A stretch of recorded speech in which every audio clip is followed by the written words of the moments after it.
पाकिस्तान के अंदर PTA tax बिल्कुल खत्म कर दिए गए। अब फ्रीली अपने मोबाइल को आप पाकिस्तान के अंदर चला सकते हैं। आपको कोई भी पीटीए टैक्स पे करने की जरूरत नहीं है।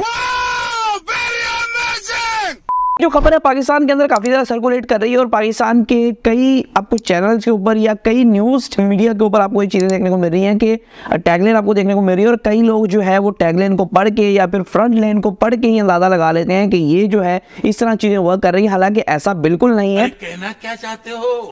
इसमें थोड़ी कॉम्प्लिकेशंस हैं, वही आपको समझाने वाला हूं कि अगर आप बाहर से पाकिस्तान आते जाते रहते हैं तो आप कैसे अपना मोबाइल पाकिस्तान के अंदर फ्रीली इस्तेमाल कर सकते हैं। मतलब कि बाहर से कोई भी ट्रैवलर आता है या पाकिस्तानी है जो ओवरसीज बाहर ममालिक रहते हैं, वो अगर पाकिस्तान आते हैं हर साल में एक बार, साल में 2 बार अगर वो पाकिस्तान के अंदर आकर ऐश करते हैं, तो पहले ये था कि एक बार वो उन्होंने 3 महीने या फ़ोन यूज़ कर लिया, दोबारा वो वहाँ अपना फ़ोन इस्तेमाल नहीं कर सकते हैं। अब ऐसा है कि जब भी वो एंट्री करेंगे पाकिस्तान के अंदर, ऑनलाइन वेबसाइट पर जाकर अपनी रजिस्ट्रेशन करवा देंगे और पाकिस्तान के अंदर जब भी वो आएंगे